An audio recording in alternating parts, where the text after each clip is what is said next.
फैसला दिया है, जिसके बाद चतुर्श्रेणी कर्मचारी भर्ती के अभ्यर्थियों के मन में बहुत सारे सवाल हैं, क्योंकि दस्तावेज सत्यापन प्रक्रिया पूरी हो चुकी है और अब आगे का प्रोसेस है वो शुरू हो चुका है। ऐसे में अब इस भर्ती में आगे क्या होगा, कई सवाल हैं। उन सवालों के जवाब जानने के लिए हम बोर्ड अध्यक्ष major general Alok Raj sir के पास आए हैं। सर, बहुत बहुत स्वागत है आपका। नमस्ते, जय हिंद।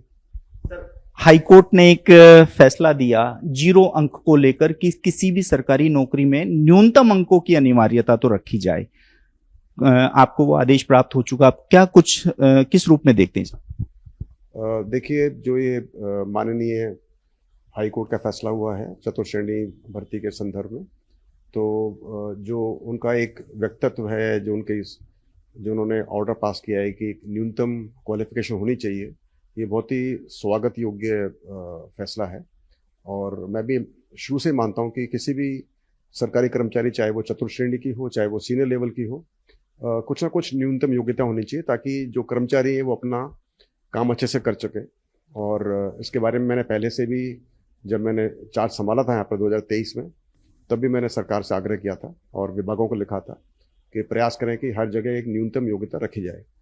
और उसके बाद कुछ डिपार्टमेंट्स ने उसको चेंज भी किया, मुझे खुशी बताते हुए कुछ डिपार्टमेंट्स में चेंज भी किया, और उन्होंने फिर उसको न्यूनतम योग्यता को 0 से, मतलब मिनिमम क्वालिफिकेशन ना रखने के बजाय उन्होंने 30%, 40% का एक प्रावधान रखा था, जो कि बहुत अच्छा कदम था। उसके बावजूद भी कुछ ऐसी भर्तियां हैं जहाँ पर कि अभी मिनिमम क्वालिफिकेशन नहीं है, और उसमें से एक चतुर्श्रेणी परीक्षा थी जिसमें नहीं है।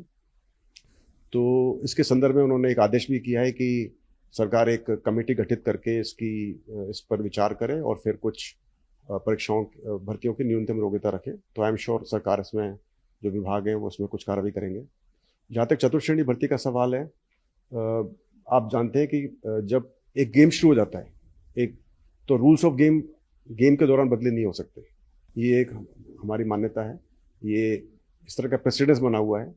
अब चूंकि चतुर्श्रेणी भर्ती की नोटिफिकेशन जारी हो गई, परीक्षा हो गई, रिजल्ट निकल गया, इस दौरान में न्यूनतम योग्यता को निर्धारित करना शायद संभव ना हो पाएगा। और इसके लिए हम जो माननीय न्यायालय का जो आदेश है उसको हम इंटरप्रेट कर रहे हैं, उसको हम विधि से हमारी सलाह ले रहे हैं, और यदि आवश्यकता पड़ी तो इस जो हम अपील करेंगे इस निर्णय के अगेंस्ट में, क्योंकि during the course of the process of भर्ती ये चेंज करना संभव नहीं हो सकता। और जहाँ तक सवाल है, जो बच्चे कम मार्क्स लेकर आए हैं, तो 0 से ऊपर के जो बच्चे हैं वो सब इसमें क्वालिफाई होते हैं, और उसी के आधार पर कर्मचारी चयन बोर्ड ने वो रिजल्ट निकाले थे। और वैसे माननीय न्यायालय ने आदेश भी दिया है कि भर्ती की प्रक्रिया पे कोई फर्क नहीं पड़ेगा, और बाकी जो पूरी कार्रवाई चलती रहेगी। तो मुझे नहीं लगता कि इसकी वजह से कोई रुकावट होगी, और जो कार्रवाई है, प्रोसेस है विभाग का, जो डीवी का है, वो चलता रहेगा। और जो बच्चे दूसरे पीएच के हैं या दूसरे बच्चे, उनकी जांच चलती रहेगी।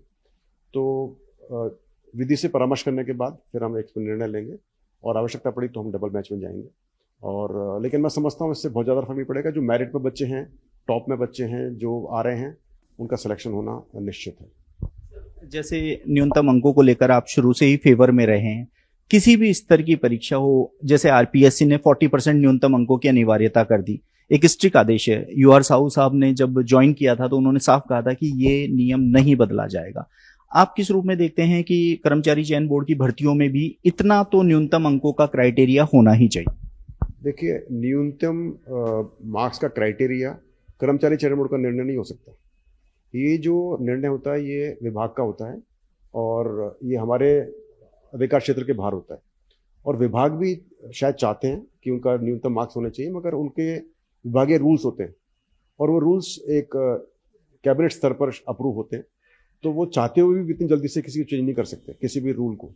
तो उनकी भी इस प्रकार की मजबूरी होती है, और ये निर्णय एक उच्च स्तर पर लिया जाना चाहिए, लिया जाएगा कि भाई किस किस भर्ती में न्यूनतम स्तर रखा जाएगा।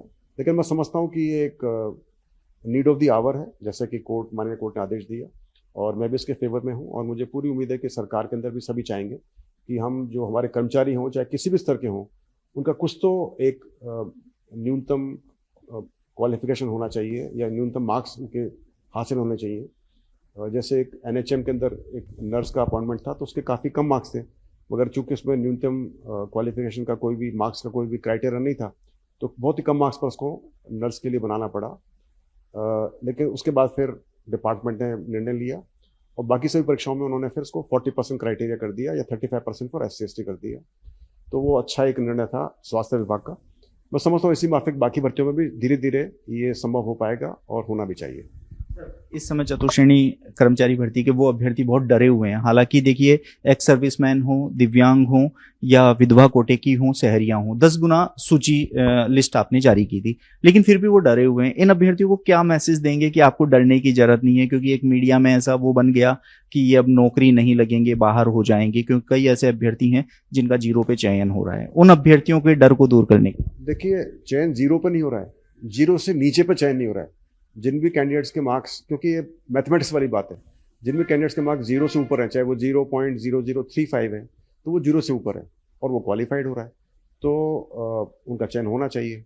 और जैसे आपको मैंने बताया कि जब गेम शुरू होता है उसके बाद में फिर अपन रूल्स चेंज नहीं कर सकते। तो मैं समझता हूँ कि इस बात को जब हम कोर्ट को हम बताएंगे और मुझे पूरी उम्मीद है कि इसके अंदर इस बात को माननीय न्यायालय इसको तवज्जो देगा। और जहाँ तक मैं समझता हूँ इसमें कोई परेशानी की बात नहीं होनी चाहिए, चिंता की बात नहीं होनी चाहिए। जिनको हमने क्वालिफाई किया है, जो मेरिट में हैं और जो मेरिट में टॉप में हैं एज पर द वैकेंसीज, उनका सिलेक्शन होना चाहिए। और ऐसी मेरी मैं ऐसा चाहता हूँ और उम्मीद है ऐसा होगा।